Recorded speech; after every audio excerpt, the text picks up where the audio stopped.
Fala aí, seja muito bem-vindo. Mais um Tanino Cast no ar. Você já sabe, né? Eu me chamo Edio. Este não é um podcast de vinho, mas é um podcast com vinho. Mas adivinha do que a gente vai falar hoje? Sobre vinho, tá?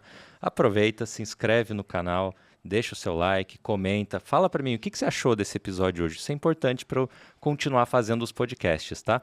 Lembrando também que a gente está aqui na Crosshost, um estúdio na Vila Mariana, em São Paulo, onde eu gravo o podcast e sou sempre muito bem atendido. O link está aqui na descrição para você também entrar em contato. Quer gravar um podcast? Tem várias salas aqui. Dá para fazer nessa, dá para fazer numa outra. E eu sempre gosto de brincar. Faz na outra, porque essa aqui é a minha, tá? Hoje eu tenho o prazer de conversar com a pessoa que mais me entrevistou na vida. Hoje a gente trocou de lugares. Para meu desespero, pro né? Desespero da, trocar de lugar. pro desespero da Ana Cristina Mokdessi. Saúde, Ana. Obrigada, que prazer, adorei esse convite, mas estou um pouco apavorada, né? Porque eu não gosto desse negócio de ser o alvo das perguntas, não, eu gosto de perguntar. Você sabe que eu falo a mesma coisa, eu me sinto muito mais confortável onde você está sentada do que aqui, porque falar da gente é mais fácil, mas você pegou o hábito de conversar com todo mundo, né? Foi. Só para apresentar formalmente, Ana foi minha colega de ABS. A gente fez o quê? O módulo 3 juntos? Módulo 3. O último módulo a gente estudou na mesma sala. Então, a Ana é influenciadora digital, trabalha com vinho, vai contar um pouquinho da história. Que beleza que você está aqui, Ana. Que bom, né? E a gente teve o percalço da pandemia, né? No final do nosso curso, né?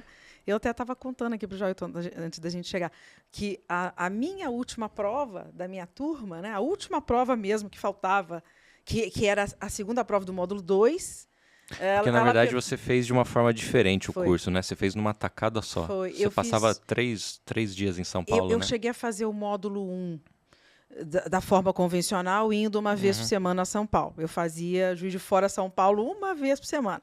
Fiz o módulo 1 todo. Para otimizar essa logística toda, o módulo 2 eu uni com o módulo 3, e foi por isso que eu acabei fazendo o módulo 3 com a tua turma, que era na quinta-feira. E eu fazia a minha aula com a minha turma na sexta, que era o segundo módulo de país, e a gente fazia o serviço juntos na quinta, né? Uma turma muito bacana. É bom que acabei conhecendo muita gente também diferente da turma ali. E aí, dessa forma, quando eu estava para terminar, veio a pandemia. A minha última prova foi adiada para setembro de 2020, porque a gente não conseguiu fazer ali em abril, né? Março, abril, começou a fechar tudo, né? Foram 10 dias antes, assim. Bem, mas assim, eu estou me adiantando, né? Falando do curso de sommelier, porque eu sou sommelier profissional formada pela ABS São Paulo, né? Associação Brasileira de Sommelier de São Paulo, o que me dá muito orgulho.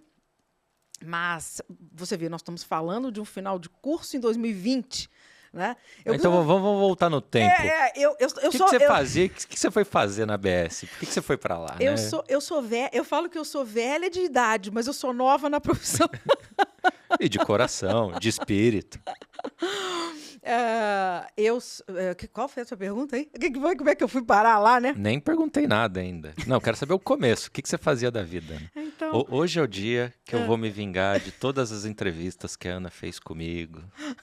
Hoje eu vou perguntar, vou extrair tudo aqui. Mas bem... Mas aliás, comigo não, né? Comigo é a primeira vez. Eu fazia o seu alter ego, né? E conversamos muitas vezes, Muitas vezes, caramba. Muitas vezes. A gente era os arrozinho de live, né? Na época que live era legal e tal, né? Quanto que já bateu uma live lá? Umas 200, 300 pessoas no auge, assim? Mais que isso, mais que era isso, absurdo. Porque logo naquele início da pandemia, entrou aquela ondinha das lives e eu me peguei, eu estava em casa com meu filho e falei, vou fazer esse negócio também. E quando a gente começou nas lives, eu fazia 2 por dia. E todos os dias. Então, eu fiz praticamente um mês de lives diárias com 2 convidados por dia. Então, foi uma loucura. E foi naquela época, quando as lives começaram, o Instagram cortava a gente, né? Com 1 hora de live, lembra? Com 1 hora, lembro. E a gente vamos voltar, vamos. Poxa, né? E às vezes, aquela mas vai cair, vamos voltar, né? Ele cortava e também não havia esse recurso da gente deixar gravado.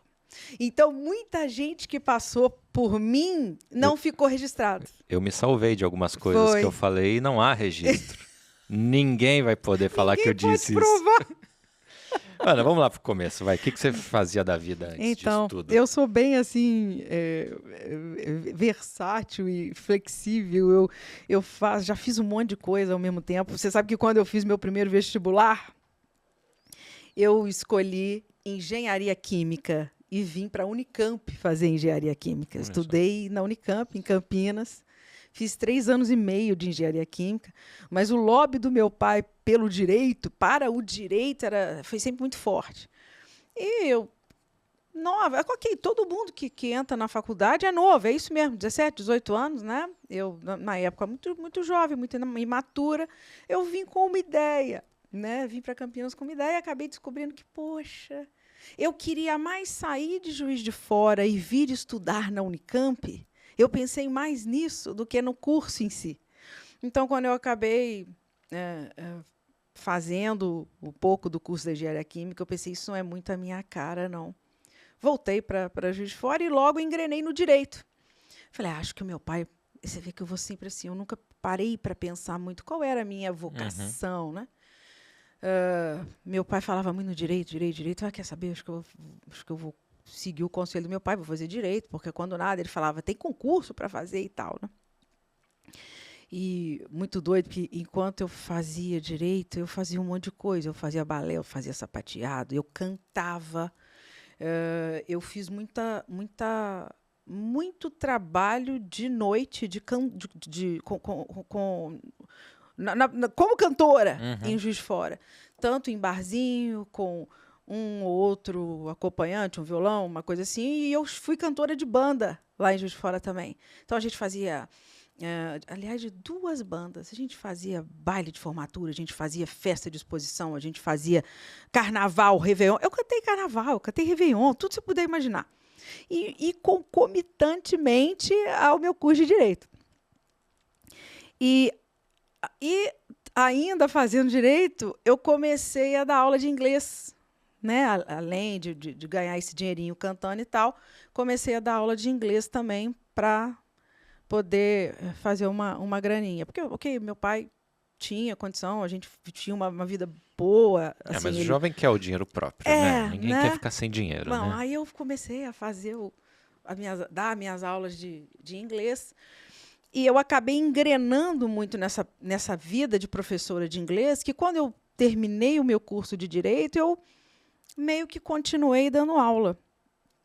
Aos 30 anos, eu engravidei do meu filho, não foi nada planejado, eu não era casada nem nada. Quando eu engravidei do Rafa, eu parei um pouquinho de trabalhar para ficar mais por conta dele mesmo. E assim eu fiz até ele fazer uns 5 aninhos. Quando ele fez 5 anos, eu voltei a dar aula de inglês, voltei à minha profissão, né? E o vinho só... o contato com o vinho, né? Eu sei que as pessoas sempre fazem essa pergunta. E eu faço essa pergunta para os meus convidados, né? Quando você se lembra quando foi que você se apaixonou pelo vinho? Eu não tenho essa ideia da coisa lá muito antiga. Papai era tomador de cerveja e papai era muito tranquilo. Ele botava a cerveja aqui. A cerveja estava gelada, ele ia tomando. Continuava. Aí a cerveja começava a esquentar, ele botava gelo e continuava a tomar a cerveja dele. Então, ele não tinha muita preocupação. Não me lembro do meu pai tomando vinho. Não era corriqueiro, não era, né? Minha mãe também não era de beber. E ele tomava um whiskyzinho de vez em quando, era uma coisa que ele pegava muito raramente. O irmão dele, o meu tio, gosta mais. Do lado da minha mãe, meu tio gostava muito assim, de Campari. E eu lembro que a gente brincava com o Liebfraumilch, né? Da garrafa azul. Aquilo era até motivo de piada com o alemão, aquele negócio todo de alemão, da pronúncia do alemão, né? E meu tio falava Liebfraumilch, garrafa azul, como se ele estivesse falando tudo em alemão. Então, eu me lembro disso, muito pouco de vinho. E onde que vem o contato recente assim, do vinho? 2017, 2018, eu me lembro que eu ia receber uns amigos em casa e eu fiquei pensando, legal esse negócio de de repente, ter um vinho, né? Para servir. Isso é um negócio, assim, bacana, chique. E eu acho que eu não sei porque cargas d'água, eu tinha uma garrafa de vinho em casa. Abri nessa ocasião, mas... né? Aí eu pensei, tá aí, eu vou comprar mais vinho para ter em casa, assim, para uma coisa dessa. Aí eu fui para o mercado, né? Aí eu cheguei, aí você é aquela impressão louca quando você chega e presta atenção pela primeira vez numa gôndola de vinhos, né? Que você vê que aquilo ali você não sabe por onde começar, né? Aí você vê um monte de coisa escrita nos rótulos: Cabernet Sauvignon, Merlot, Chardonnay, Bordeaux, Chianti, não sei o que. Você fala, gente do céu. Os formatos de garrafas diferentes, né? Você fala, não é possível, isso tudo tem a ver, né? Tem alguma coisa diferente nisso tudo aí? Deve ter um porquê, né? Deve ter um porquê. De onde sai tanta coisa? Que mundo é esse, né? Aí eu comecei, a nossa fonte mais imediata é o Instagram, né? Eu comecei a seguir alguns perfis de vinho. Eu gostava muito do Decifrando Baco. Esse rapaz até, eu acho que ele desistiu um pouco da linha. Ele, inclusive, é amigo do Ricardo, do Bons Vinhos, que foi um dos primeiros que eu comecei a seguir também. O perfil do Ricardo era pequeno. Lá em 2018, assim, pequeno, comparado à quantidade, né, de seguidores que ele tem. Ele foi um perfil que cresceu muito. E eu comecei a prestar atenção no que essas pessoas falavam, no que elas estavam tomando. Prestava atenção nos rótulos que eles postavam, que eles abriam. Comecei a tentar comprar alguma coisa ou seguir essa linha. Olha, isso aqui é um Cabernet Sauvignon, esse, dessa região, desse local, isso é legal. Nada de Brasil. Confesso que, nesse primeiro momento, não houve contato com o vinho Mas brasileiro. porque você não encontrava ou não sentia vontade em comprar? Eu não conhecia. Para te falar a verdade, eu nem sabia, não tinha conhecimento da produção de vinho nacional. E esse conhecimento eu comecei a ouvir de vinho brasileiro um pouquinho nos cursos. Porque aí, quando eu me comecei a comprar meio que aleatoriamente, eu fiquei pensando, mas esse negócio de beber por beber, eu acho melhor eu estudar esse negócio do que simplesmente ficar consumindo ou comprando, meio que dando chute. Porque essa coisa de estudar sozinho... Para muitas pessoas funciona, né? Assim, tem gente que é self, né? Mas pro vinho não funciona, né? Isso aí eu converso com muita gente que eu já te falei inúmeras vezes, né? Que eu comecei o curso porque eu não tinha amigo até para tomar junto. E o vinho não é um negócio que é legal de você tomar sozinho. Sim. Você até vai tomar. A gente vai tomar aqui uma garrafa. Sim. Mas uma confraria onde você prova 10. Sim. Você precisa de amigos, você precisa de gente envolvida, né? Para e compartilhar o as que impressões. Cada um traz, né? Coloca na mesa, né, da sua experiência, e a pessoa acha que ela precisa entender para falar, e não precisa. A gente quer, quando a gente pergunta para uma pessoa o que você achou, me fala desse vinho, o que esse vinho, como ele te tocou, né? Você necessariamente não está querendo nada técnico, né? Porque o vinho desperta, é uma obra de arte engarrafada, e é mesmo, e como toda obra de arte, ele desperta emoções e sensações diferentes em pessoas diferentes. Da mesma forma que você vê um filme, eu gostei desse filme, aí eu detestei. Você lê um livro, adorei esse livro, esse eu detestei. Eu acho que com tudo, com comida, com vinho, é isso, vai ter o que vai ser ótimo para você. Para mim não vai dizer nada, mas dependendo do momento que eu tomar aquele mesmo vinho, o vinho torna, ele ganha uma outra proporção, uma outra dimensão, né? Mas por que eu estou falando isso? Para dizer como que você chegou no curso. Exatamente. Aí eu resolvi... E aí você nem bebeu ainda, hein? Não, bebi pouco. Eu vou então, começar. Isso. Mas a gente fala do vinho depois, tá? Fica tranquilo, vamos falar dele. Vamos falar dele. Muito gostoso. Eu gosto muito de vinho rosé. A minha predileção é espumante, brancos e rosés. Nessa ordem. Necessariamente nessa ordem. Na ordem de serviço, nessa inclusive, espumante, branco, rosé. E quando chega no tinto, é tinto mais leve, depois o tinto mais encorpado? E eu vou te falar isso. Quando eu comecei a tomar vinho, quando eu comecei essa experiência e comecei a prestar atenção e a comprar, eu gostava dos tintos e dos mais encorpados, dos taninos potentes. Agora, tanino, que você gosta é de podcast só, né? E olhe lá, né? E foi muito engraçado que quando eu resolvi fazer os cursos, eu entrei na internet, eu vi o que tinha, eu vi que tinha a ABS, vi que a de São Paulo era melhor, assim, era mais bem conceituada dentro das ABS, enfim. São Paulo é sempre uma referência, né? Uhum. Então, eu acho que foi meio que natural. Como eu tenho irmãos aqui em São Paulo, eu falei, eu vou fazer a ABS São Paulo, porque eu fico, pelo menos, com a assistência dos meninos, eu precisando dormir em São Paulo e tal. E, ao mesmo tempo, eu descobri o W7, né? E a provedora que me veio também das minhas pesquisas foi a Enocultura. Então, eu uni as coisas. Eu comecei a ABS e a Enocultura ao mesmo tempo? Ao mesmo tempo. Caramba. E o W7 1, 2 e 3, eu fiz tudo no mesmo ano. Eu fiz os 3 no mesmo ano. Eu fiz o 1 em fevereiro, o 2 em abril e o 3 eu fechei no... Sei lá se foi outubro, novembro, do mesmo ano. Acho que isso foi em 2018 ou 2019. Porque foi antes da... Mas, de qualquer forma, você foi de 0 a 100 muito rápido, né? Do tipo, preciso entender. Puf, aí eu sou chata. Eu quero, né? Uhum. E eu comecei o diploma um pouco antes da pandemia. Quando a pandemia começou, aí eu desanimei com a minha visão de algumas coisas, até mesmo dessa coisa do estudo meio que engessado de algumas formas. Isso me questionou um pouquinho, até mesmo valores, né? De cursos, né, do investimento que você tem que fazer num curso desse, o retorno que você tem no Brasil. Eu repensei, o diploma está em stand-by. Mas eu gosto, sim, eu pensei, eu preciso entender o que eu estou tomando, né? Eu preciso saber. E como eu estou te falando, porque, gente, eu sou assim, eu tenho diverso, como meu assunto vai. A cabeça vai fazendo abre um monte de janela.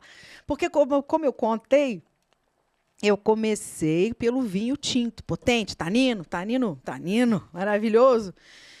E no W71 eu tive aula com o André Zangerolamo. E eu lembro que eu falei com ele assim: André, deixa eu te fazer uma pergunta. Você tem um vinho que não me agrada. Assim, imagina, dentro do seu parco conhecimento, você resume uma coisa a uma coisa só. Eu não gosto de Pinot Noir. Eu acho... isso é um desvio de caráter meu? Aí ele elegantemente respondeu, né? Porque é uma pergunta muito típica de uma pessoa que não sabe nada e que você não evoluiu ou não aprendeu o suficiente para você começar a entender outra coisa, outro estilo, né? Até mesmo chegar a um ponto de entender que um Pinot Noir ele nunca vai se apresentar o mesmo vinho em todas as situações, em todas as regiões do mundo, dependendo da proposta do produtor, enfim, né? Então, você vai tomar um grande Pinot Noir da Borgonha, você vai ter uma experiência de vinho impressionante. E você vai tomar um Pinot Noir brasileiro, brazuca, um Pinot Noir de bem feito, mas mais imediato, mais frutado, mais leve. Isso é uma outra proposta, né? São coisas completamente... Então, a gente não pode... Tem isso, as pessoas gostam... E é uma briga que eu tenho a briga, né, com aluno, com pessoas que eu faço uma confraria, que a gente senta para tomar vinho, o aluno vira e fala: eu não gosto de Sauvignon Blanc.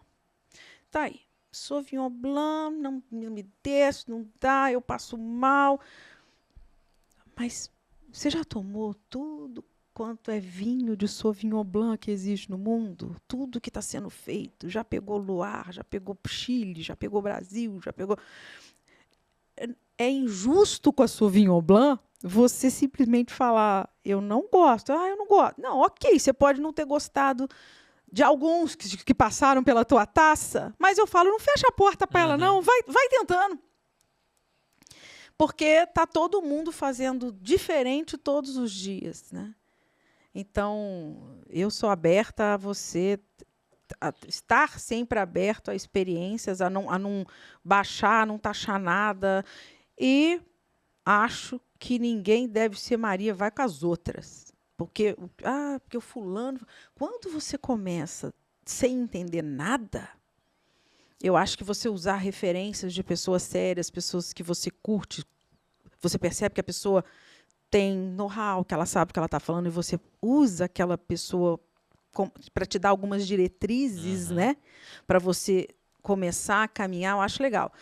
Mas a partir do momento que você começou o seu caminho, aí eu acho que você tem que parar um pouco de ouvir os outros e criar a sua própria experiência, suas próprias opiniões, né? Ô, Ana, e no curso, você já tinha o perfil no Instagram? O perfil nasce ali. E você sabe que eu comecei, mais ou menos, porque no final, ainda estava no curso, uma colega minha, a Carol, que mexia com essa parte de design. E eu falei para ela, olha, eu estava querendo criar uma logo, eu quero criar um perfil de vinho no Instagram. E você sabe que foi antes da pandemia, a minha ideia era fazer curso de vinho online. Eu falei, eu vou criar o... eu comecei como From Vine to Wine. Você já queria globalizar, né? Exatamente. Ganhar em dólar. From Vine Vou to Wine. vender na Lituânia, na Filipinas e em Bangladesh. Vou ganhar o mercado americano, né? E eu cheguei a fazer postagem em português com texto em inglês. Eu cheguei a fazer. Depois você entende que você, como brasileiro, a não ser que você seja uma autoridade, um Master of Wine, alguma coisa assim... A não ser que você seja o Dirceu. Você não tem essa abertura lá fora, só porque você fala inglês. Você não tem esse seu nome não tem esse peso. Eu acho mais fácil eu conversar com o Brasil, com o brasileiro. Aí eu simplesmente, mas Davin Alvim é legal, né? From Vine to Wine, Davin Alvim é legal. Eu não sei porque eu não queria Ana Monquidesse, não queria deixar o meu nome. Não sei te dizer. Aí eu criei aquela logomarca, a Carol fez para mim. Isso foi pré-pandemia. Eu acho, agora você está me falando, eu acho que eu já era Davin Alvinho quando a pandemia... Não, isso com certeza. Só que eu era a Davi Alvinho, assim, eu era lá pequenininha lá, assim, Juiz de Fora e tal. A coisa cresceu, né? Não, com 19 o trabalho... com certeza você já tinha um perfil, porque era quando a gente fez o módulo 3. Exato. Só que a pandemia é 20, comecinho de 20, então faz sentido. Exato, né? Mas o engraçado é que com a pandemia, a evolução de todo mundo foi essa coisa do online, né? Aí bombou de curso online, não sei o que online, não sei o que lá. Aí eu meio que desanimei daquela ideia que eu achava que ia ser bem legal quando não se tinha nada. Agora é uma chuva de curso, né? Tem, ok. Eu acho também que a gente, às vezes, você deixa de fazer um negócio porque você fica pensando, tanta gente... A gente acabou de conversar sobre isso. Tanta gente boa falando disso, tanta gente mais gabaritada, com tanta experiência, que já passou por tanta coisa, já tomou tanto vinho, já visitou tantos lugares. Quem sou eu, né? Então, a gente acaba... Só que eu tive uma experiência na Unicamp, né? E na Unicamp, quando você vai, pelo menos há 30 anos atrás, né? Eu falei que eu sou velha, eu tenho 52, tá, gente? Aquela coisa, né? Há 30 anos atrás, 30, né? Eu estava com 18, você tinha acesso aos maiores cientistas disponíveis, né? Dentro daquele... Imagina, engenharia química, eu tinha aula com professores estrangeiros, né? Argentino, italiano, aquela gente com sotaque. E você pensa assim, eu vou para a melhor instituição, eu vou ter aula com as melhores, com as pessoas que mais entendem desse assunto. Só que, às vezes, as pessoas que mais entendem não necessariamente são as que mais comunicam um determinado... Ou que melhor comunicam um determinado assunto, né? Então, às vezes, para uma pessoa mais com conhecimento muito básico, uma pessoa que consegue falar mais próxima, mais fácil, de uma forma mais acessível, ela vai... Eu vou ensinar, talvez você consiga ensinar melhor do que um grande conhecedor, que vai ter a sua função em outras coisas. Esse cara ele é melhor para o doutorado, mas para a graduação ali era um cara muito pesado, né? Sim, então a gente às vezes é isso, a gente se diminui porque a gente se compara, mas a verdade é que somos todos diferentes, né? Uhum. Então a nossa linguagem, ela diz muito para determinadas pessoas, né? Então acho que a gente não pode também... Mas é normal você se comparar e no nosso mundo aqui, nossa profissão, o que não falta é gente muito boa, né? Muito profissionais que eu admiro muito. E no vinho, ele requer um estudo muito grande. Horas de dedicação, anos de dedicação, de investimento, de viagem. Então, assim, tem muita gente que, né, a gente tira o chapéu porque é referência mesmo, né? As pessoas que a gente teve aula, as pessoas que a gente convive hoje por causa da internet. Sim. Muita gente bacana. Sim. Ana, e aí, com diploma na mão, perfil online, profissionalmente, o que você começou a fazer com vinho, sem chegar ainda no dose dupla? Não, então, você sabe que quando eu comecei a organizar workshops, aulas, degustações em Juiz de Fora, eu cheguei a ter que cancelar uma que estava marcadinha e vendida, um queijos e vinhos que a gente ia fazer, porque veio a pandemia. Então, esse trabalho presencial, ele ficou, né, prejudicado, por isso que eu acabei... E aí migrou para online, né? Migrei para o online, fazendo essa... Porque eu lembro de muita confraria em Juiz de Fora que você estava fazendo, conduzindo, né? Inclusive com a nossa amiga Tamires, né, na Vi Ponto. Ah, que legal, é verdade, é isso mesmo, é verdade. A Tamires abriu as portas da Vi Ponto na época, ela falou, vamos agitar. E a procura estava muito legal, porque em Juiz de Fora não tinha e não tem, né? Uhum. Agora até a confraria feminina, que eu comecei em parceria com a Assunta, um dos melhores restaurantes que a gente tem em Juiz de Fora. Muito queridos, muito parceiros, e abriram as portas. Olha, Ana, vamos fazer, a gente quer incrementar, né? A gente quer que nós temos a demanda aqui do nosso cliente, a gente precisa fazer mais eventos. Falei, vamos começar com uma confraria feminina, vamos botar a mulherada para bater papo, para falar de vinho, para tomar vinho. Então, assim, agora parece incrível, mas é isso. A partir do ano passado e agora que a gente está conseguindo voltar a fazer coisas mais você palpáveis. pega 2021, é tudo online, né? Tudo online. E o dose dupla, e acaba que a minha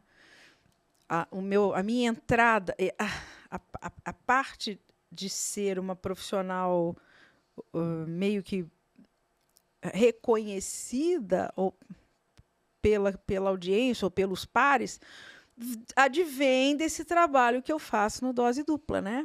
Não, reconhecida nada. Ela conversou com todo mundo que você possa imaginar. É impressionante com quem ela conseguiu falar. É verdade. Aqui no Brasil, praticamente todo mundo. Aí eu tenho... Você viu, né? Aqui no Brasil, porque sim, ela conversou com gente de fora. Muito bom! Eu conversei com o Tim Atkin, eu conversei com Vitaly Tétanger, né, da Tétanger, foi maravilhosa a conversa. Com o Matteo Lunelli, que é o CEO da Ferrari, do espumante Ferrari. Michel Roland, nossa, pessoal do Chile, Bernardo Troncoso. O Bernardo foi agora mais recente. É difícil. Muita gente da Argentina, né? Muita gente. Né? Então, assim, Portugal, né? Os portugueses são muito queridos, são muito parceiros. O Sotomayor, né? Casa Ferreirinha, para citar alguns. Quer dizer, o Dirceu Viana Júnior, né? Teve comigo na live. Então, muito nome, muito bacana. E tá faltando gente, não é por falta de interesse ou que você não está dando valor às pessoas, mas é tanta gente para você conversar. E, às vezes, você não tem acesso a uma outra pessoa que você gostaria de conversar, né? Mas como é que foi o início? Dose dupla justamente porque você fazia 2 num dia. Dois num dia. Né? E mesmo que hoje seja um... Ficou o dose dupla, eu gostei, né? Do dose dupla. Como é que foi Como é que foi o primeiro que você encontrou e falou, vamos fazer uma live? O primeiro foi o Júnior, você acredita? É mesmo? Foi.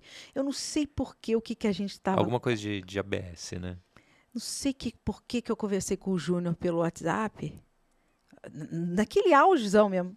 Vamos fazer uma live? Vamos fazer uma live. Vamos fazer uma live. Eu fiz live com ele também. Fiz live com ele, produtor. Fiz live com você e produtor. Nossa, tinha tanta live, gente. E a gente fez uma live sobre o Grande Inimigo.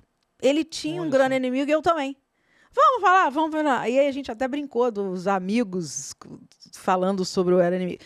Minha primeira live foi o Júnior. Eu gostei daquele negócio. Falei, você quer saber? Eu vou chamar o Edu. Eu vou chamar o Arthur. Eu vou chamar o Borges. Eu vou chamar o Mário. O Arthur. O Mário. O Edu teve comigo em um monte. A gente falou de um monte de harmonização. Uhum. Gustavo. Comecei pelos nossos mestres, né? E eu conheci o povo da outra escola, da Enocultura. Então, eu tive também contato com muita gente da Eno e eu tive aulas com muitos colegas, né? Muitas pessoas importantes, tipo Diego Arrebola, a Gabi Frison, o Diane na BS. Eu acabei que eu conhecia... Quando eu parei para pensar... Eu conhecia a Manuel Beato, eu conhecia a Ju, eu conhecia a Jéssica, eu conhecia todo mundo. Uhum. Então, eu mandava o WhatsApp. Vamos fazer uma live? Vamos fazer uma live? O pessoal foi, vamos tava todo mundo à toa mesmo, né? Uhum. Deixa a moça, né? Eles pensaram, deixa ela, né? Vamos lá. E aí todo mundo foi fazendo. E aí eu pensei, vou fazer com produtor. Mas eu não tinha conhecimento com ninguém, né? E de vinhos nacionais, eu comecei a ouvir falar um pouco a partir dos cursos, né? Tanto na ABS quanto na Enocultura. E lá na ABS, eu tinha um colega muito empolgado com o vinho brasileiro, o Glauco. Você conheceu o Glauco? Era da minha turma. Não me lembro. Ele não estava no módulo 3 com a gente, né? Então, talvez não. E o Glauco falava, ele era um grande entusiasta, ele falava muito bem, ele conhecia bem. E como eu fazia o W73 com o François, que é o diretor da Chandon, eu marquei com o François, com a nossa turma, de visitar a Chandon, com a presença dele lá e do Juliano, enfim. Aí, eu falei, já que eu vou lá no Rio Grande do Sul, eu vou dar isso foi em 2019, vou dar um rolezinho lá no Vale dos Vinhedos.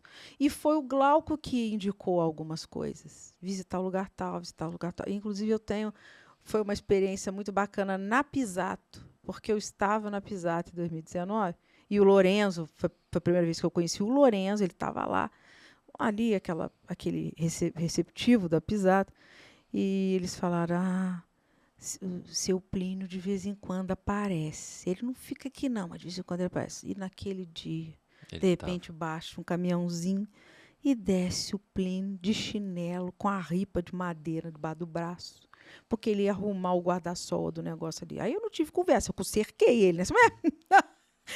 Imagina que não, né? Cerquei o Plínio e batemos um papão, ele autografou garrafa, foi um contato fantástico que eu tive nisso lá atrás. E eu fiz essa visita ao Vale dos Vinhedos antes da pandemia, antes de falar de vinho nacional, de qualquer coisa. E aí, quando eu comecei esse negócio de live, eu falei, eu preciso chamar um produtor. Quer saber? Eu vou chamar o Flávio Pisato. Eu acho, se não me falha a memória, eu acho que o Flávio Pisato foi o primeiro produtor brasileiro que foi para uma live comigo. Se não me engano, foi. E você sabe que o Luiz Pato foi um dos primeiros a aceitar também. O Luiz Pato é um querido, né? A gente acabou fazendo uma grande amizade. Falando de Portugal, né, gente? Luiz Pato, Portugal. Que eu estou pensando que eu ainda fazia assim, uns folderzinhos bem... Eu não tinha uma cara para o dose dupla, não. E nem chamava dose dupla na época.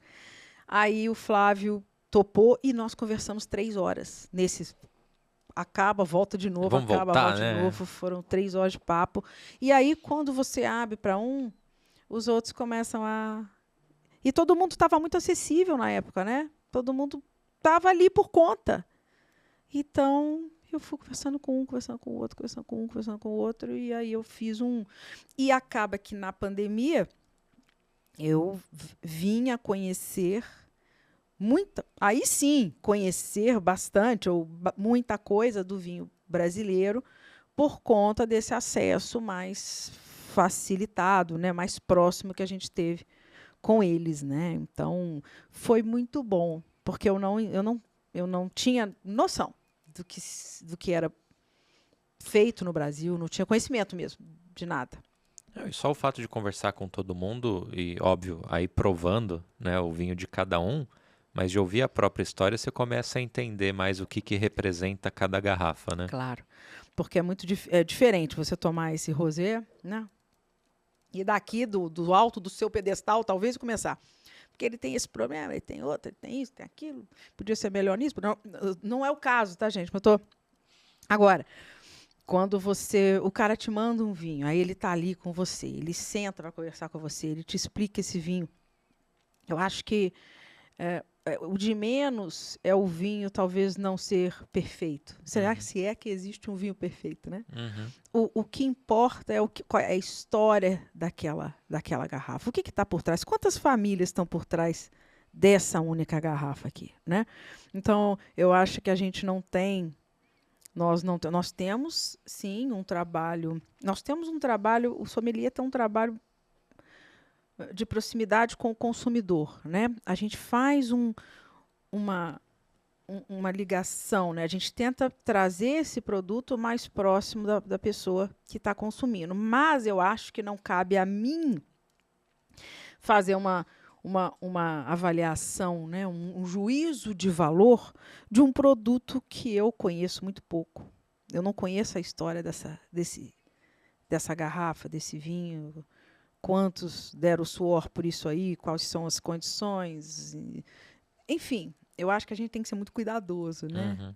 Ao falar de um vinho, tá certo, tem coisas que a gente simplesmente não gosta, ou realmente a gente que estuda, a gente começa a entender um pouquinho da qualidade, o que é um vinho bom, o que não é. Mas isso não me dá o direito de, por exemplo, postar um vinho no Instagram e chegar, olha, não tomem isso não, porque esse vinho é assim, essa... não vou fazer isso. Não sei se isso está certo ou está errado, mas eu não me acho com o direito de fazer isso. Agora, toda vez que eu gosto, eu admiro. Ontem mesmo eu tomei um Malbec de maceração carbônica de um argentino que eu não conhecia. Eu achei o vinho, assim, e foi o que eu coloquei no story, disruptivo, interessante, porque tudo... quando o cara consegue fazer uma maceração carbônica legal, e aqui a gente tem o Edgar fazendo o Syrah de maceração carbônica, e agora me fugiu a cabeça, tem um que faz com taná. Quem é que faz maceração carbônica de taná? O Miguel fazendo na miolo com o gamé, né? Que você tem o wild, o gamé wild. Eu acho esse trabalho com a maceração carbônica muito bacana. O vinho ele fica muito acessível, né? Para quem gosta de um vinho mais leve, mais até mesmo com essa sensação de dulçor maior, né? Por conta daquele chicletinho, aquela banana. Então eu achei o vinho assim super legal. Então, assim, eu mostro, eu gosto de falar. Às vezes você não está recebendo nada para falar, né? Para fazer aquilo. Mas elogiar o que é bem feito, né? É sempre bom. E qual foi a entrevista mais marcante para você? Tirando as com você? Olha o prestígio, ó. Tirando eu, porque, né? Aí é injusto. Tirando os nossos papos disruptivos. Nossa, de horas. Nossa meu Deus. Senhora. Entrevistas marcantes. Olha. Pode ser alguém que você pensou assim, poxa, eu nunca vou chegar nessa pessoa. A Vitali é uma, né? Esse não dá para não responder ela, né? Vitali é uma, porque você pensa assim, como é que eu vou conversar com a dona de uma casa de champanhe, assim, né? E, de fato, não foi uma conversa com ela, foi uma conversa feita através do perfil, e eu falei, eu sou assim, eu sou fulana, tipo, eu não sou ninguém, né? Mas eu faço esse trabalho aqui. Gostaria de saber se a Vitali me daria a honra de participar de um papo comigo. Aí eles falaram, a pessoa lá na França, nós vamos perguntar para ela, e eu te retorno. Aí não deve ter demorado muito, eles voltam. Ela disse que aceita. Tanta hora, na hora tal, ela vai estar com você. Da mesma forma, o Matteo Lunelli também. E você pensa assim, sei lá, essas pessoas não estão aí, né? Essas pessoas não. E são pessoas que estão aí sim e são pontuais, não desmarcam, não aquela coisa, sabe? Uhum. É uma coisa assim muito muito bacana. Eu gostei demais de conseguir na época. Agora eu a conheço pessoalmente, mas a Suzana Balbo foi um papo maravilhoso. Ela é maravilhosa, né? Ela é espetáculo de conversar com ela. Ela é muito legal. Conversas que eu fiz a dois, quatro, seis mãos, né? Com 3 convidados ao mesmo tempo. Quando o Instagram começou a permitir isso é um formato muito legal. E aí eu fiz coisas maravilhosas, a começar com os meninos de Santa Catarina, né? O Saul, o Bassete e o Conte. Foi uma conversa fantástica. Essa última agora que eu fiz. Essa eu entrei no meio, não entrei Provavelmente, você entrava bastante. É dos 3 mosqueteiros que eu chamei Não, mas eu de não Santa entrei, Catarina. porque eu lembro que eu entrei no meio. Tava o Bassete, tava o Conte. Mas você entrou para Entrei, conversar. com a minha cara. Eu acho que, Mas sabe, no final... Não, alguém saiu... Alguém saiu e você entrou. Eu acho que foi. Então foi. Agora eu lembrei disso. Então foi nessa dos 3 mosqueteiros, né? Caramba. Foi uma live foda, ótimo, top. Aí eu reuni Bruno Motter, Gustavo Rearte, Patrício Celedon, Chile, Argentina e Brasil, num papo só. Foi muito bacana. Reuni as meninas, foi muito legal. O Murilo Albuquerque não fazia live. Não aparecia. Fiz tanto que ele fez uma comigo. Eu fui uma das primeiras que fez live com o Murilo. A Isabela Peregrino, eu estava cercando ela, mas ela acabou fazendo uma antes de fazer comigo, mas depois porque ela falava, não gosto de live, eu não vou fazer, mas acabou que ela... E ela fala muito bem. Às vezes a pessoa acha que não... Que não desenrola, mas desenrola, né? Desenrola muito bem. Então, assim, eu vou ser injusta se eu falar de uma, né? Teve algumas coisas muito marcantes. Doutor Mário tem coisas fantásticas, né? Eu fiz papo com ele sobre água, eu fiz papo com ele sobre Borgonha. A gente, né, com cada um deles, só o Borges que na época não fazia live, pelo menos não cheguei a fazer com ele. Mas Mário e Arthur, mas o Mário tem um, sei lá, eu sou muito fã do Mário Tex. Muito fã dele. Acho que ele ele tem uma forma de transmitir o conhecimento todo que ele tem, no mínimo muito engraçada, né? Eu acho o Mário ele engraçado, ele fala tudo com muita propriedade e tem aquele jeito dele, né? Eu gosto demais. Então, tivemos ótimos papos. Então, assim... E você lembra de alguma audiência explosiva, assim, que repercutiu alguma coisa, que rolou algum falatório? Teve alguma nessa situação? De algum mal-estar, alguma coisa? Não, de coisa boa mesmo. Bom, mas se tiver mal-estar também, rende corte, a audiência gosta, eu ganho like com isso. Não, mas você sabe que não. Assim, eu tô pensando, acho que não. Eu nunca vieram me falar, pô. E eu me lembro que quando houve uma conversa sobre salvaguarda, você lembra? Lembro. Aquele assunto sobre pô, eu vou colocar mais um. Lógico. Sobre salvaguarda, que a salvaguarda vai voltar, não sei o quê. Eu lembro que eu tinha uma live, e não tinha nada programado, mas eu tinha uma live com o Miguel, da Miolo. Assim, tipo, o assunto saiu, a gente tinha uma live no dia seguinte. E aí a gente chegou a tocar no assunto. Como ali. o assunto estava, né, fresquinho, né? As pessoas começaram a... E o Miguel... E a live tinha essa característica, né? Hoje a gente está gravando, mas o chat bombava, né? Ele pergunta, né? Não tinha como fugir do assunto. Então as pessoas levantaram a questão, até que foi tudo de uma forma, nunca saiu baixaria nas minhas conversas, não. As pessoas ali se pediram para ele se posicionar, e eu lembro que ele, delicadamente, ele respondeu a tudo e falou a opinião dele. E isso eu me lembro assim que foi deu uma repercussão. Agora, Não, assim, acho que foi tudo bem.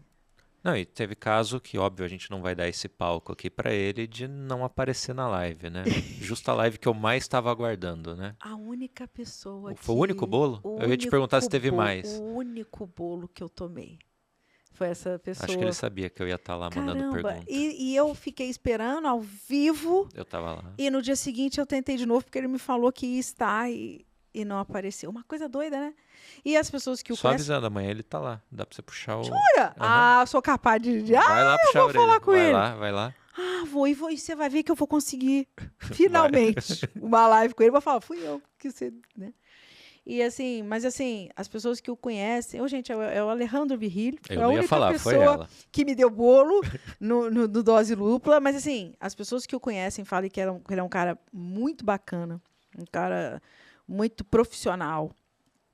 Que não... O que eu ouvi muito foi, mas não é o estilo dele, não é do feitio deve dele. ter dado E alguma deve ter coisa. dado algum problema, ele simplesmente não me explicou o porquê, né? Então, assim, até que de tudo, que todo mundo, um bolo só, acho que tá bom, né? Pô, tá ótimo. Eu com menos gravações já tomei alguns. E tem muito convite não respondido, que você tá esperando até hoje, um sim ou não? Cara, Muito vácuo. não, eu não chego a ficar no vácuo, mas a pessoa dá uma cozinhada. Você lembra daquele menino, daquele programa Som, que Netflix... Sim, né, sim, o programa sim, não, sim. aqueles Sim. filmes Sim, sobre o Court of Master Sommeliers. Eu consegui uma live com um deles, que foi o... Gente do céu. Ai, idade é foda. Não, mas eu sei que é o que ficou com o cabelo comprido depois, não foi? Não, o outro que é de cabelo branco. E ele foi, ele aceitou. Só que o pupilo dele, que aí sim, que ficou de cabelo comprido, que é o Brian. Isso, que abriu mão depois. Não lembro o nome dele. O mentor dele abriu mão da Court of Master Sommeliers antes dele. 24 horas depois, ele seguiu o mestre. Esse primeiro... Gente, que coisa. Eu esqueci o nome dele, mas depois você coloca lá. Não é o Fred Dame, não. Não é o Fred Dame. Eu lembro dele no filme. É o... Enfim, faz tempo que eu não assisti. Eu assisti esse filme antes de entrar na ABS e foi um dos... Quero fazer esse curso. E o Brian... O outro eu lembro. O Brian McClintock, eu seguia muito. Cerquei com... E ele me responde... Vamos fazer? Ele chegou a falar, vamos. Mas aí, com aquele negócio da pandemia, e essas pessoas, um pessoal meio malucão, né? Ele andou se isolando e tal. Aí acabou que não rolou. E até hoje eu não voltei a perguntar para ele se ele topa. E o que chegou a falar, vamos fazer. Aí, quando foi o Max Riedel, para agora. Quando eu falei, aí ele falou, pode conversar com a minha assistente, tal, assim, para ela ver minha agenda. Aí eu cheguei até a avisar o Flávio. O Flávio. Inclusive, hoje o programa é gravado, não vai fazer sentido o que eu vou falar, mas daqui a algumas horas o programa com o Flávio vai pro ar. Vai! Hoje. Ele é o querido. Foi demais. Imagina, vocês fizeram a gente na degustou Velote, até né? Coca-Cola aqui. Nossa. Foi legal pra caramba. E a taça nova tá linda, né? Aí eu sou muito fã da taça da Rita. Eu também, eu gosto. Bom, temos duas aqui hoje. Nossa, eu acho. Além, né, de serem bonitas, né? Elas são realmente... Toda... Tem o porquê ali, né? Né? O produto é muito bacana. E aí o Max... Aí eu cheguei a entrar em contato com a assistente dele. Ela falou, vou falar com ele. Depois ela retornou. Falou, olha, Ana, você vai me desculpar, mas o Max vai declinar. Ele recebe muito convite nesse sentido. O Instagram para ele é mais um hobby. E ele desistiu. Imagino, porque se ele abre ele vai ter que fazer mais 20 lives depois, né? Quantas... E ele Do chegou mundo, né? a entrar em algumas lives com produto que ele via eu fazendo com produtores que ele conhece. Ele chega a entrar. Olha só. Chega a entrar. Mas, assim, aí exato. Então, eu fico imaginando o mundo inteiro, né? Se ele abrir uma exceção... Já era. Aí eu entendi. Falei, claro, não. Tem uns que, como aconteceu, da pessoa falar, Ana, esse formato eu não gosto. Não faço mesmo. Na época, né? Logo lá no final, eu cheguei a falar com a Gabi Monteleone, por exemplo. Na época, ela falou: não vou fazer, eu não faço. Né? Então é isso. A gente simplesmente a gente respeita, né? O que as pessoas gostam de fazer, o que as pessoas estão dispostas, os que aceitam, maravilhoso. Eu também não fazia, né? Você também não fazia. Até né? você falar, vai fazer sim. E foi comigo a primeira?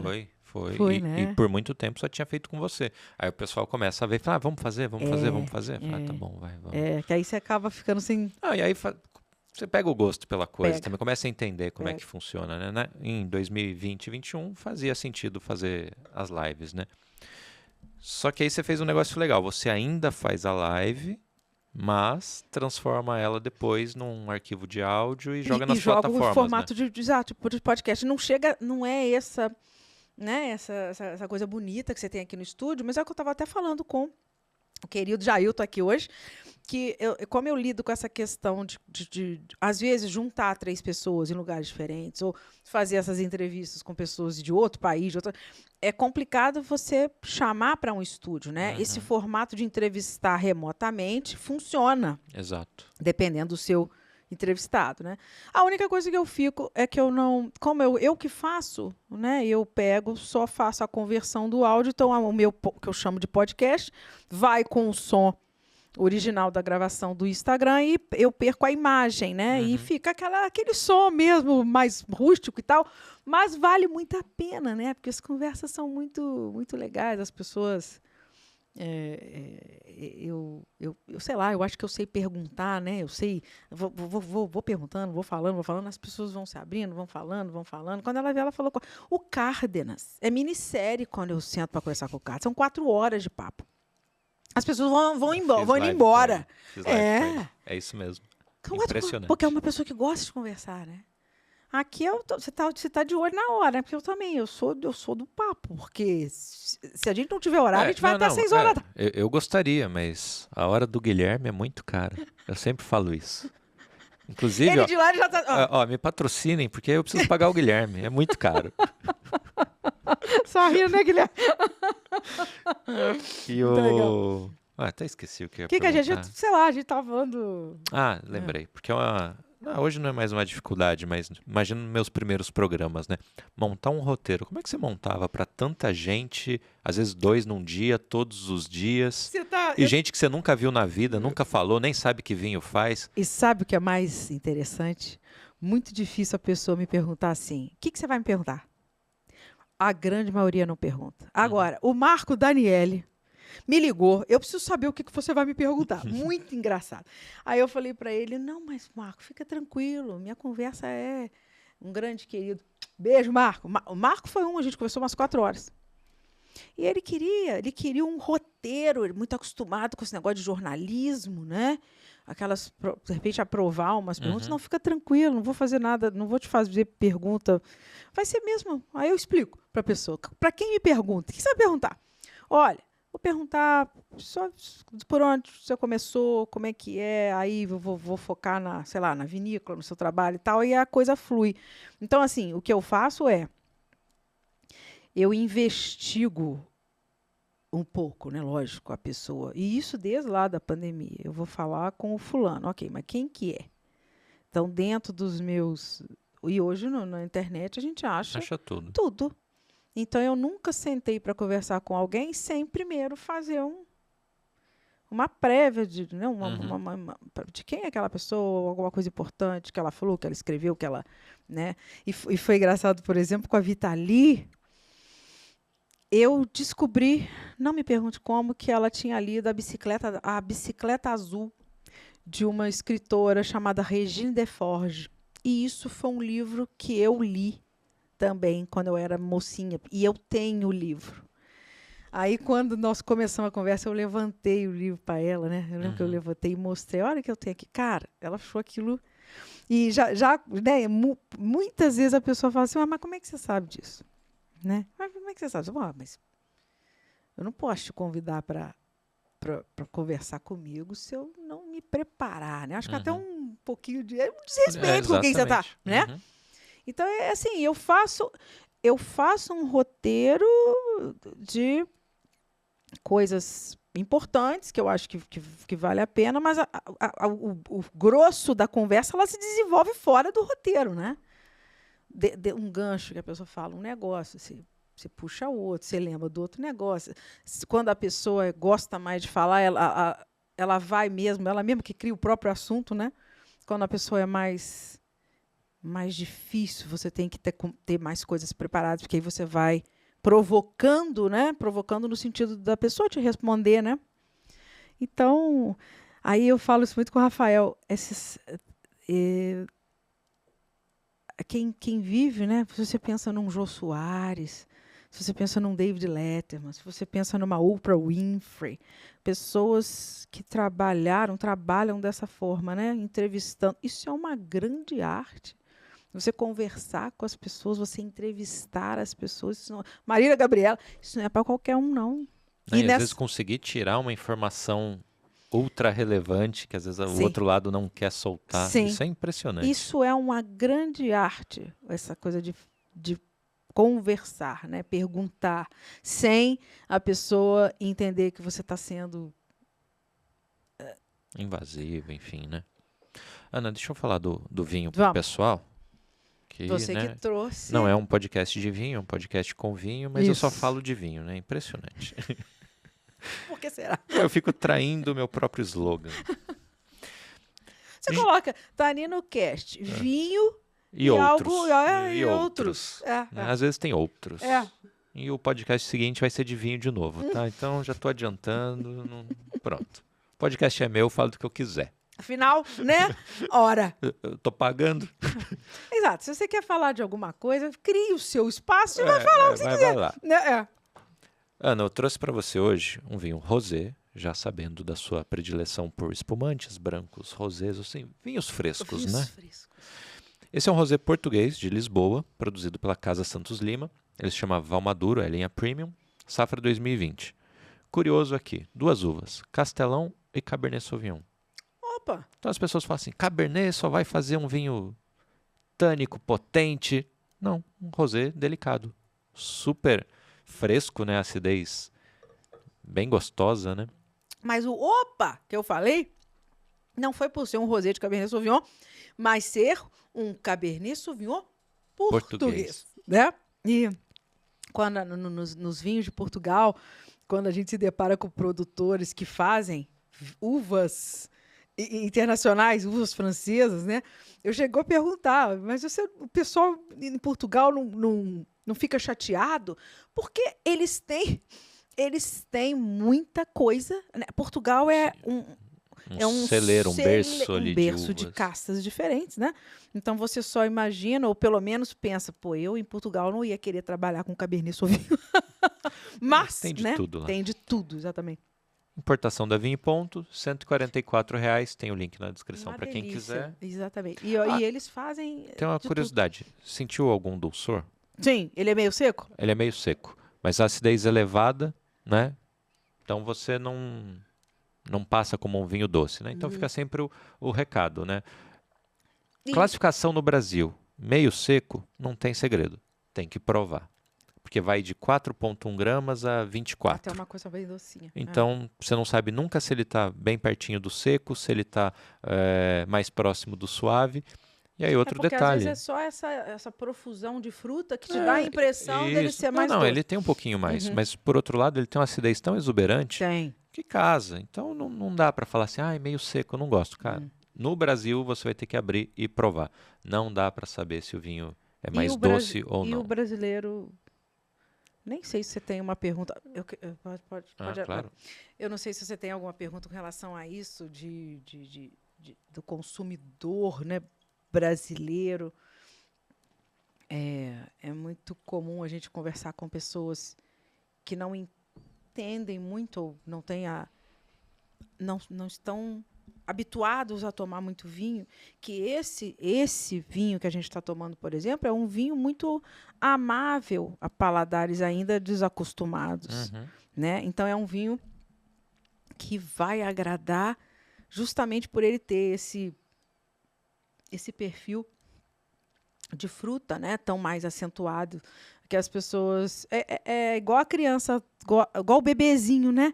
Você começa com a frutinha, com um docinho, e aí você começa a colocar na dieta do bebê a parte salgada, as coisas mais amarguinhas, e o paladar da criança vai, né? Vai se aprimorando, vai evoluindo. Eu acho que no vinho, apesar de terem pessoas que fazem o caminho ao contrário, começa com os mais tânicos e potentes, acha que vinho é aquilo, e depois você chega, você entende esse vinho. Tem gente que faz o caminho contrário, né? Começando do vinho de mesa, o vinho, né? E segue essa evolução do paladar. Cada um tem o seu... Né? Eu acho que o consumidor... Essa coisa do que o consumidor brasileiro gosta, quer, para onde o consumo no Brasil vai. Isso é muito complicado, mas eu acho que no Brasil a questão é um pouquinho mais simples, no sentido de que tem muito brasileiro que não sabe o que é vinho. Já aconteceu de eu passar por um caixa de supermercado com uma garrafa de vinho, a caixa virar para mim, a moça falar: isso que você está comprando é vinho, né? Olha só. É simples assim. Não é uma questão de vamos tomar o quê? Nós vamos tomar, a tendência é rosés, a tendência são vinhos menos barricados, são menos assim, menos... Não, a tendência é vamos apresentar o vinho para o brasileiro. Então, não há como você falar de o que o brasileiro... olha a tendência mundial. O que o francês vai tomar? O francês vai tomar... Agora está numa onda de vinho sem álcool, vinho rosé, vinho não sei o quê, vinho não sei o quê. Ok, mas como é que é a relação do francês com o vinho? Como é a relação do italiano com o vinho? Eles estão lá na frente a ponto de começar a fazer essas escolhas mais... nichadas, né? Não é? A gente não. A primeira coisa é, vamos apresentar o vinho ao povo brasileiro. E não é só o vinho brasileiro ao povo brasileiro. O vinho mesmo. O vinho. Aí sim, a partir do momento que o cara começa a tomar vinho, aí ele vai começar a querer, como eu fiz, a buscar coisas novas, experiências novas, paladares, novas sensações, né? Com o vinho. Então, acho que a gente não pode... Eu, Ana, tá? Uma opinião pessoal. Não acho que a gente consiga bater assim, um martelo com relação ao consumo de vinho no Brasil ainda. Você concorda? O que você acha? Eu falei disso em alguns podcasts, principalmente quando tem gente do vinho do outro lado, né? A gente tem um trabalho muito grande de base de pirâmide. Com o próprio Flávio, falando das taças. Que muito se fala de meus vinhos... meu vinho, minhas regras. Ok, para a base de pirâmide. Determinados vinhos, eu vou querer ter a taça adequada para consumir. O que não pode fazer é o contrário. Já trazer a história que você só pode tomar determinado vinho na taça tal, para quem nem começou a tomar vinho. Exato! Não faz sentido. Aí acabou, você deixa de ter um mercado. Sim. Você não tem um mercado crescente, você já não tem a base mais. Porque aí você fala com o cara, se não for nessa taça, você não pode tomar vinho. Aí pronto, você acabou. Perde o cara. Exato. Então é nessa linha que eu vejo. Ana, e falando aí de Brasil, consumidor, etc e tal, você fez duas coisas bem bacanas, que foi ser, né, com esse envolvimento com o vinho brasileiro, foi ser jurada de avaliação. Como é que surgiu o convite e como é que foi essa experiência? Mas você sabe, eu posso você falar pode outra tudo coisa? Aqui. Uma coisa bem legal foi que nessa live que eu comentei, que você falou que você entrou, que foi com o Bassetti, com o Conte, com o Saul Bianco, respectivamente. Viládio Bassetti, Viládio Conte e Leone de Venezia, em Santa Catarina. Eu falei com os três lá pelas tantas. Façam um vinho juntos. Já pensaram nisso? Vamos fazer um vinho lá da região? E essa ideia eles compraram e eles fizeram. Existe já o Tresse, que foi o nome dele, que foi um vinho. A ideia desse vinho eu que dei, né? Foi um desafio que eu fiz para eles na live a base de Sangiovese, que é uma uva que os três, né, uma uva, se vocês não sabem, que em Santa Catarina ela é muito bacana, ela está se portando muito bem no terroir de Santa Catarina.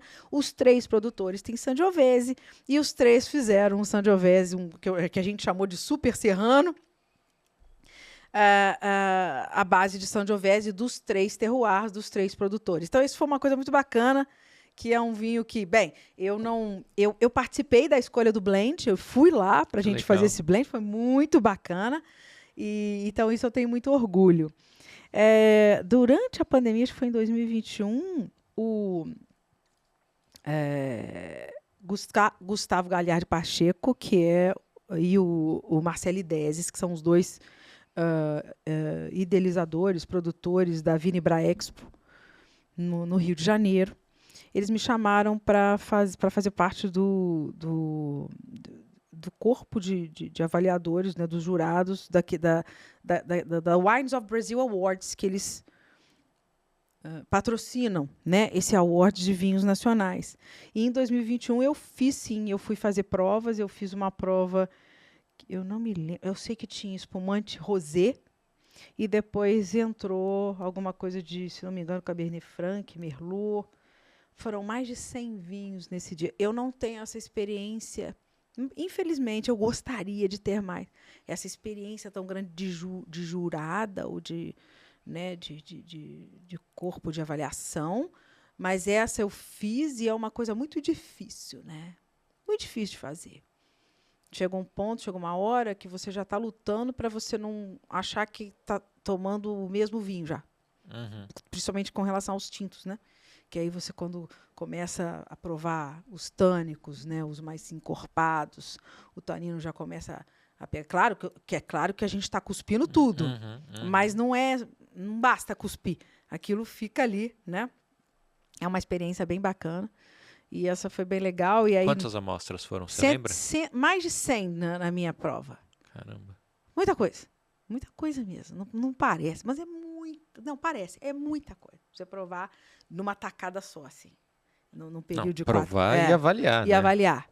E é uma coisa que você não pode ficar ali, né? Assim, infelizmente, porque cada uma dessas, na realidade, você precisava ter um tirateima. Muito difícil com um determinado, você ser muito rápido e, de repente, fazer um julgamento super justo, né? E olha uma coisa interessante, tem vinhos que se mostram na taça. E esse vinho não teve esse tempo, né? Às vezes chega uma amostra um pouco mais gelada. Eu me lembro que no dia, o Gustavo chegou a pedir desculpa uma hora ou outra, olha, esse vinho está meio gelado. E você não tem tempo de deixar aquele vinho, vamos deixar ele chegar na temperatura. Então você acaba talvez fazendo uma injustiça com um vinho que não está do jeito que ele poderia estar, né? Então essas coisas de pontuação, avaliação, isso tem que ser... As pessoas que compram vinho só por causa de medalhas, por causa de avaliação, elas têm que repensar isso muito bem, porque as avaliações, a gente não consegue fazer essas coisas, salvo algumas exceções, alguns concursos que têm outras situações, né? O que o cara consegue fazer a mesma prova de um vinho 3, 4 vezes. Eu acho que isso deve acontecer em algumas avaliações por aí, né? Mas, tirando isso, é um pouco precário. Então, você não pode se prender... Ser o seu único balizador para a tomada de decisão. Né? Tantos pontos não sei aonde, tantos pontos não sei aonde. Não é aí. Até a gente, nas nossas lives, a gente falava muito das notas do Vivino, essas coisas. Nunca nota... Aí, volta a falar o que eu falei lá no início. Não basear a sua opinião em opiniões alheias, né? Na nota que você vê, aí você vê no rótulo, isso aqui tem um, isso aqui tem um selo, tem um Robert Parker, tem não sei o quê. Não, peraí. Põe na taça, avalia, vê se você gosta, se você não gosta. E você tem direito de não gostar. E essa coisa, eu sou também... E isso é uma coisa que todo mundo pode fazer. Essa prova da experiência com vinho, ela passa acima de tudo, pelo ambiente que você está. Onde você está? Como está o seu humor no dia? Com quem você está? Então, o vinho você vai perceber o mesmo vinho, de uma forma, a temperatura que o vinho está. Esse vinho vai ser outra história dependendo da sua situação. Então, um dia você chega puto, cansado do trabalho, de saco cheio da vida e do mundo, se toma um vinho que você normalmente gosta, você vai achar que você trouxe outra garrafa. No dia seguinte, você está bem, você está com o amor da sua vida, você está na frente de uma piscina, você está, sei lá, né, num iate com os amigos, toma o mesmo vinho, você acha que é o melhor vinho do mundo, né? Então, o vinho tem todo o seu sensorial, em todos os sentidos, faz parte dessa experiência. Isso com comida, né? Tudo que a gente ingere, essas sensações, que envolvem sensações. Eu fiz até uma live com a... Ave Maria. Meu Deus do céu. Ela é neurocientista, especialista em café, e a gente falou dessa coisa das sensações. Então, o simples fato de você segurar na mão uma lixa de unha, fazer assim, e tomar o vinho. E se você pegar um pedacinho de seda, de um pano de seda, um veludo, e também acariciar aquele pano e tomar o vinho, você percebe 2 vinhos completamente diferentes. Peraí que eu tô passando a mão na minha calça jeans aqui, peraí. É impressionante. E aí, se você pegar uma coisinha mais... Não sei se eu vou perceber. Você precisa, sabe? Essa lixa e o macio. Às vezes você está com alguma dor, uma coisa, um sapato apertando. Essas coisas influenciam na sua percepção. Você sabe também que esses avaliadores de vinho, dizem que as melhores avaliações são feitas por volta das 11 horas da manhã, né? Eu já ouvi isso porque eu lembro de ter comentado que é um horário que eu não gosto de beber, acredita? Eu gosto de beber à noite. Interessante. Embora agora eu tenha criado o hábito de beber na tarde, né? O que para alguns é alcoolismo, para mim é trabalho, tá? Então eu estou apenas gravando meu podcast aqui. E os meninos secam ali, né? Não, mas depois eles tomam tudo. Mas é isso, então assim... Guilherme já está quase formado, sommelier já. Guilherme vai tomar teu lugar. Você abre o olho aí. Aí ele de lá, estou sabendo tudo. E você tem essa rótulo, um rótulo inesquecível. Todo mundo gosta disso, né? Um rótulo. E tem gente que vem com o rótulo, o rótulo tal. Né? Eu já não percebo dessa forma. Sabe qual foi o melhor vinho que eu tomei? Eu demorei muito a ir à França, Paris. Eu fui a Paris em 2019, pela primeira vez. Aí teve um dia que eu fiz essa visita lá com a minha tia. Eu fiz uma excursão acompanhando ela.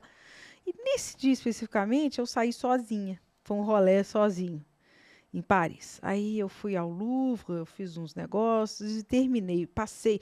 Eu falei assim, eu vou terminar o meu dia lá no Champ de Mars, olhando, eu quero ver a Torre Eiffel acender. E eu fiquei num hotel para trás ali do Trocadéro.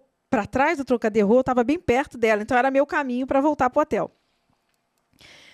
Peguei um metrô, eu parei num Carrefour Express. Eu peguei uma garrafinha de um Borgonha genérico que tinha lá, de 385 ml. Eu peguei um pão. Qual dessas baguetes que o francês pega assim, sem embrulhar? Fui para o Champ de Mars, sentei naquela grama. Aí tinha uns caras que vendem algumas coisas ali. Ele me emprestou um abridor, eu tinha um copinho de plástico. Ele abriu o vinho para mim. E eu estava ali sentada naquela grama com aquele vinho, não me pergunte qual, comendo aquele pão. E Paris foi escurecendo e a Tour Eiffel, né, se acendeu. Foi o melhor vinho da minha vida. Sozinha nessa situação. E até hoje, e olha que já eu e Rafa, né? Rafa, meu filho querido, Rafa, a gente abriu. Nessa viagem eu trouxe um Dom Pérignon 2008. Eu nunca tinha tomado um Dom Pérignon, né? E quando o Rafa passou na faculdade, na medicina, a gente fez. Falei, nós vamos abrir. Aí nós abrimos em casa ali mesmo, sem grande, só eu e ele. Botamos na nossa tacinha e tomamos aquele Dom Pérignon saudar, né, para comemorar a medicina. Então, assim, tá bom. As duas situações mais marcantes. Claro, com o Rafa foi um grande vinho. Foi uma Dom Perignon. Mas lá, em frente à Tour Eiffel, vivendo aquela emoção, não era nada, não era... Né? Então, é isso. Assim, eu acho que o vinho ele é um coadjuvante do que a pessoa está vivendo. E ele vai se mostrar, ele vai te emocionar na medida daquele momento que você está vivendo, né? É isso, é a arte que te emociona de uma forma diferente. Tem um filme que você acha um lixo. Daqui a 10 anos você assiste aquele filme, você fala, nossa, que filmão. E o contrário acontece, né? Há 10 anos atrás você viu um negócio, você falou, nossa, melhor filme. Toma depois, ou assiste aquilo depois e fala, nossa, que lixo, né? Então, acho que é isso. Enfim. O professor Arthur teve aqui, ele chamou de terceiro terroir. Terceiro terroir? Que é o ambiente que você está, a situação. É o terceiro terroir do vinho. Bacana, né? É isso. Bonito isso. Poético. Arthur, eu vou usar o terceiro terroir. Mas aí é o que importa mesmo, né? Que é esse que faz a diferença na sua sensação, na emoção. Claro, você não desfaz do primeiro, do segundo.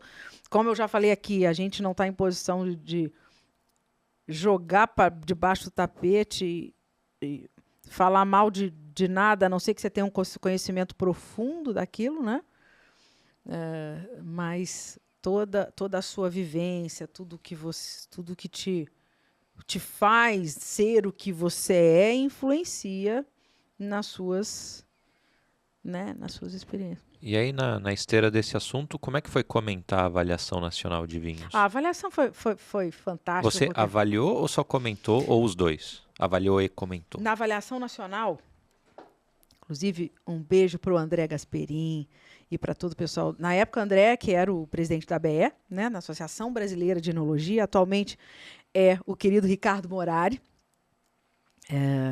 Então, assim, por conta desse trabalho todo, né, de divulgação do vinho nacional, que surgiu por conta do dose dupla da pandemia, ano passado, eu recebi esse convite, que é assim, uma grande honra, e é para poucos, né, porque a avaliação nacional é a maior prova de vinhos do mundo, de vinhos de uma mesma safra.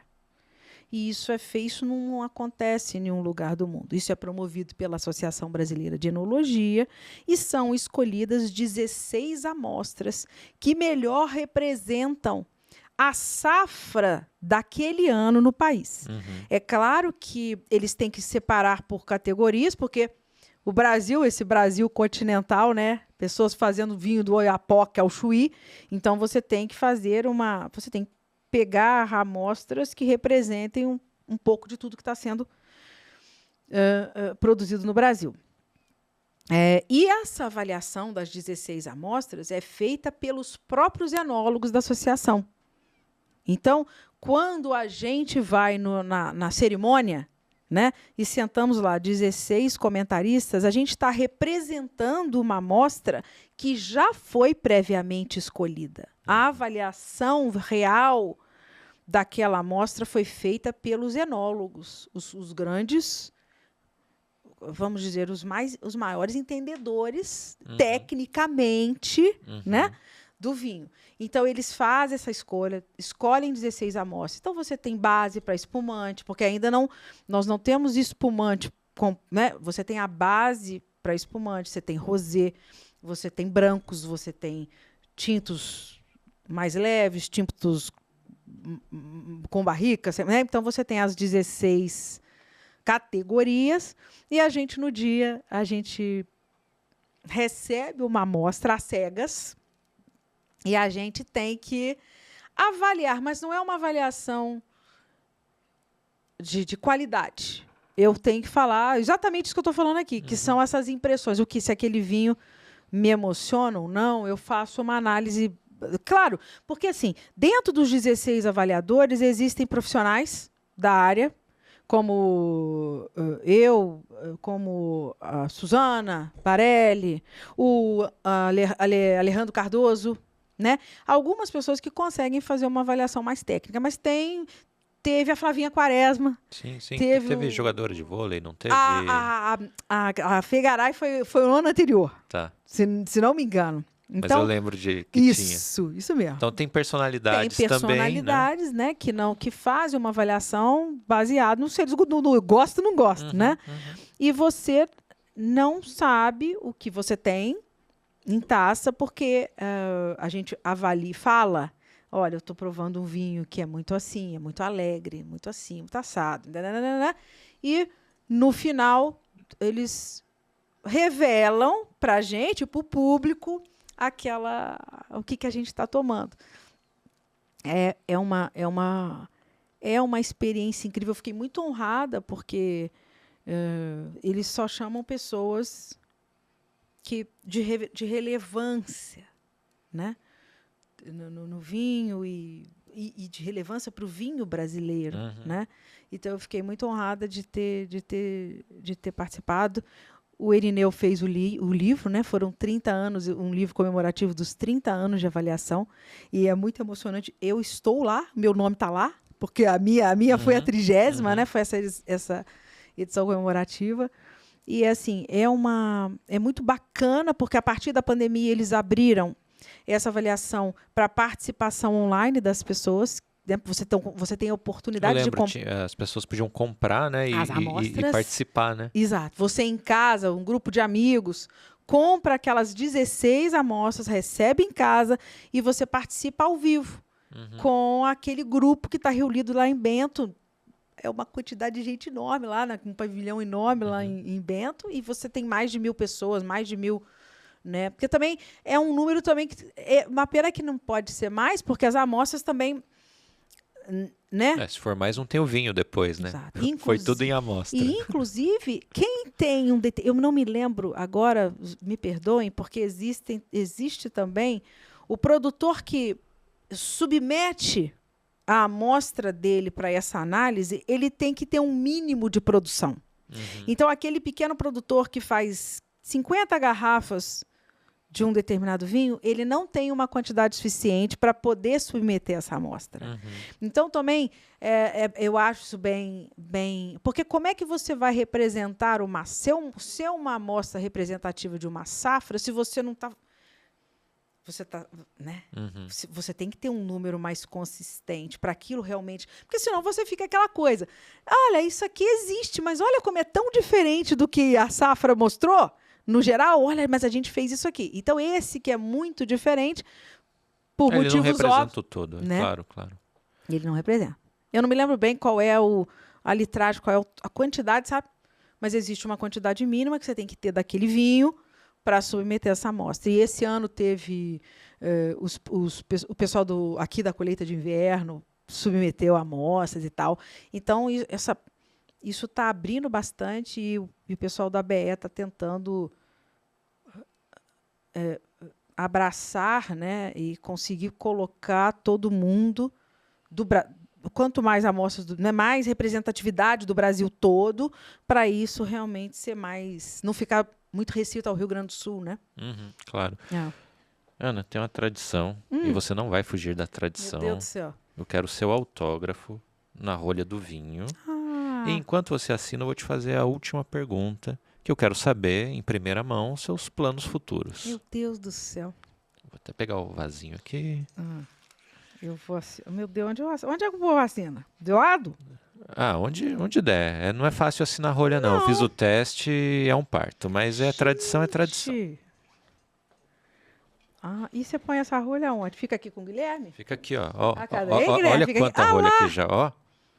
É Guilherme e Tiago. Os meninos que ficam... Eles são eles que tomam conta. São os produtores. Eles mandam, desmandam. Ana, gente, é muito difícil. Eu nunca tinha feito isso antes. Aqui. E eu vou botar a Davinha Alvim aqui, ó. Isso. As redes sociais da Ana estão todas na descrição, tá, gente? Segue lá. Eu sou legal, não sou? Me segue, que eu sou uma peça. Sabe o que eu mais ouvi, Ana? Nossa, assisti uma live sua com aquela mulher da risada gostosa. Boa! Muito bom. Aquela louca lá. Aqui, ó, Davinha Alvim. Ótimo.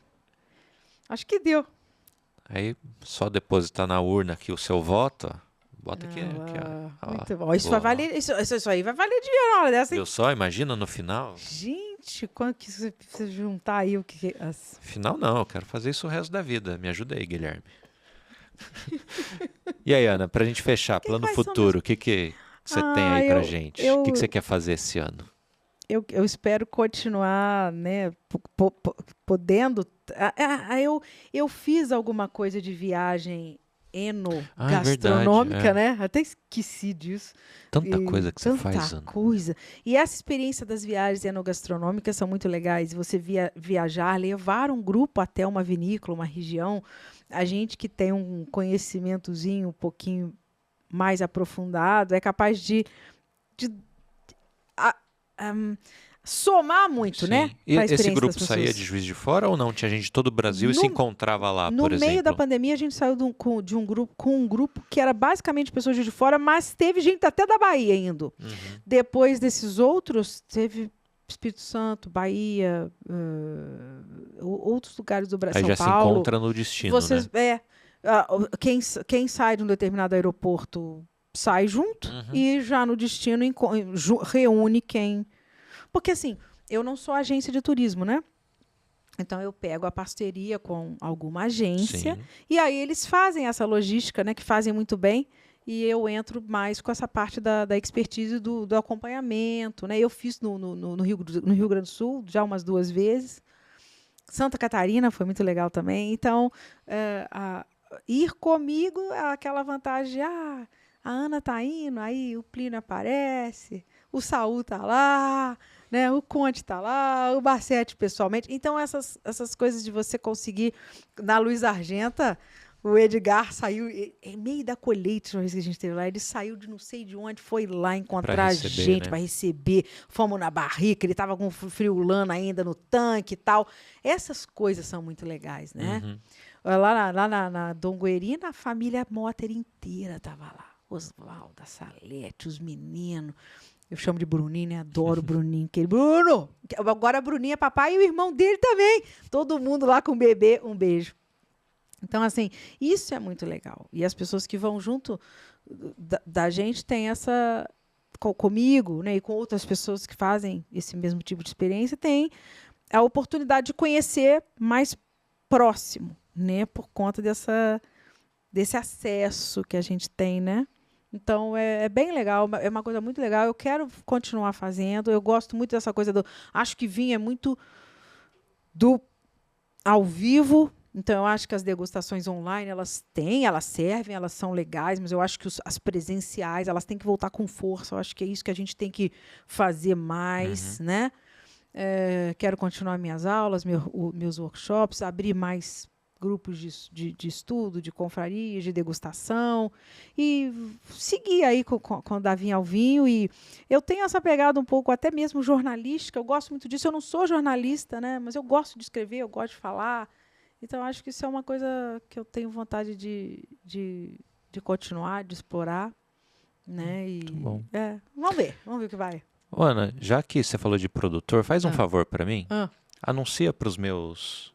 ouvintes, espectadores, o meu próximo convidado, quem que eles vão ver no próximo podcast? Que você tá louca para encontrar ele ali na salinha? Eu tô doida para encontrar, porque foi uma das pessoas que claro, né? Que dúvida.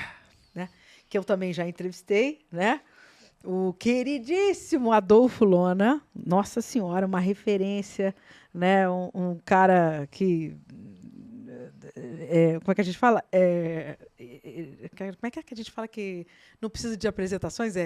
O cara se né? tem vinho no Brasil é por causa dele. Só isso. Então só ele isso. vai estar aqui com o Ed. Eu vou aproveitar para tietar um pouquinho, pedir um autógrafo aqui, que eu terei a alegria de estar com ele mais tarde também no lançamento, numa degustação, no jantar de lançamento do novo vinho dele. Né? Mas eu vou te fazer inveja, porque eu vou ser o primeiro a provar, porque eu vou provar agora, gravando, e vocês só no jantar. Mas eu não posso ficar aqui, tomar ali junto com o Guilherme, E com o Thiago?